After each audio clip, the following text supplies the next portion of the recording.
Get the remote control. Ay, alam. Galing nga. Apir. Guys, alam niyo ba na si Coach Tristan lang naman ang man behind Milo and Friends? And he's also one of the additional trainers ni Dalbong, ang first ever world winner dog who came from the Philippines. Hi, Coach! Hello, ma'am. Emily Good morning. po. Coach, balita ko meron daw tayong special guest. Yes, ma'am, meron po. Tawagin natin, Milo. Wow! Hi, Milo! Hello, Dam. Hi. Ito po si Milo, isang Jack Russell Terrier. First dog ko siya. First dog mo siya, tapos tinrain mo po siya on your own. Yes, ma'am. Pagtuturo tayo ngayon ng basic obedience, usually gumagamit ako ng masarap na treats. So, ito yung treats ko. Okay. Dehydrated pork liver. Papaamoy mo muna sa aso na meron kang masarap na treat. Oh, para may okay motivation sa sumunod. And Coach, gaano katagal po bago sila matuto ng mga kahit isang command lang? For example, sit. Kasi yan po yung pinaka-common, di ba? Sit. Papaamoy mo muna sa aso na meron kang masarap na treat. Oh, Para may okay motivation sa sumunod. So ngayon, paano maituro yung sit? Alam nyo kasi ma'am, ang dogs, mas nakikinig sila sa body language natin. Tsaka hand gesture. Mostly talaga body language po. Katulad nito, ang taas ng drive niya sa food. So ganito po yan, no? Paamoy mong may treats. Mhm. Taas mo lang yung kamay mo.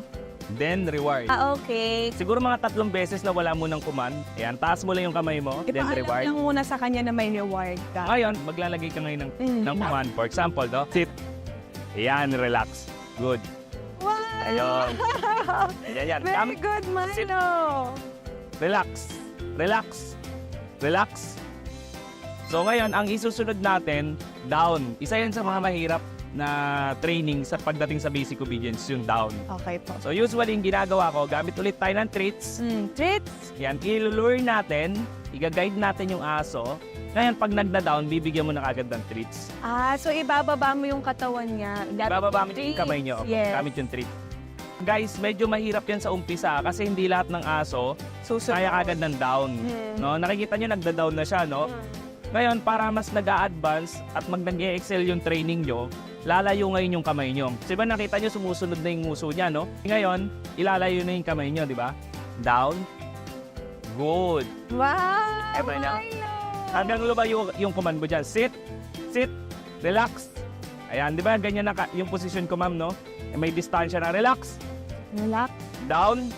Good. Hanggang dito lang. Guys, si Milo, ano na po to, ha? Trained na siya kaya mabilis, no? Pero yung matagal dito kasi, guys, yung proseso. Down. Ayan, reward ulit. Yan. Sa mga nag-uumpisa pa lang na mag-train ng dogs nyo, guys, ma'am. patience is key talaga. Okay, ngayon, ang pinakamahirap, ma'am, yung stay, no? Lalo na sa jowa natin. Mahirap yan. So, paano na ituturo yan? Kasi yung ibang mga dog owners, ganito sila magpa-stay. Stay, stay, stay, stay, stay. Dapat lagi kang chill. Relax ka lang, pero firm ka para maturo mo yung stay, no? Kita nyo si Milo, nakastay na siya, no? O, naka-lie down na siya, nakastay na siya. Ang training niyan, huwag ka muna lalayo ng malayo. Kunyari, Malapit muna sa kanya. Sit. Sit. Relax. Down. So, nandiyan na tayo. Stay na tayo. Huwag ka agad lalayo, ha. Step backward lang. Stay. Relax. And then rewind. Very good! Hand signal na ito. Hand signal ng stay, ganyan. O kaya pwedeng ganito. Sit. Down. Stay. Mas firm na ako ngayon. Stay. Stay. Then babalikan mo siya. Bibigyan mo siya ngayon ng 3 or 5 kung ilan yung gusto mong ibigay sa kanya. Pero wow, sobrang dami. Ibig sabihin naman yan, jackpot. Very Kasi good. best yung ginawa niya. Yes, very Best effort good, yung binigay Milo. niya. Ang susunod naman natin, yung calm. O, down. Ngayon, pwede mo naman isabay yan kasi medyo nalalaman niya na yung mga commands mo. Kailangan ng body language, no? Actually, kahit walang komanda cam eh. Nakikinig na yung aso dyan eh. Example, para mas convenient, again, lagyan natin ang cue. Diba? Down. Hatak ka lang kapag ayaw lumakad yung aso. Come. Come. Yes. Cute! Again, tingnan nyo ha. Stay. Ayan. Pag nagpa-come ka, so, come. Let's go. Come. Good. So, ayan. Actually, guys, ang tinatawag ko tong training na to is balanced dog training. Balanced Hindi kasi pwedeng laging soap, hindi rin pwedeng laging fear. Yes. Para yung aso masaya. Makikita nyo sa body language ng dog ko yung kawag ng buntot. Ganyan lang. Oh. Kapag ganito yung kawag ng buntot, excited. Excited.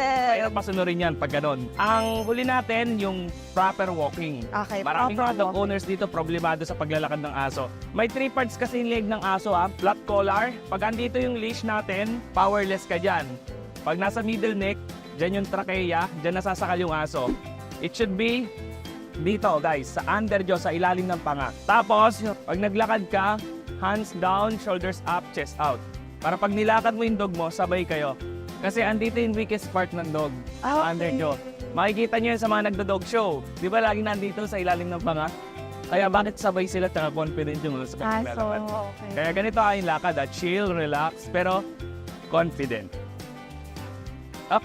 Pipitik ako, makikita nyo dito pumipitik ako. Kasi eto, overconfident tong asong to eh. Sobrang mayabang kasi to eh. Kaya nagbibigay ako ng konting force.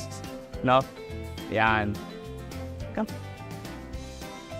Ay, Gusto niya in front of the camera. yan. Lakad ako ng ganito, makikita nyo. Ito po yung proper walking. Dapat yung leash loosen.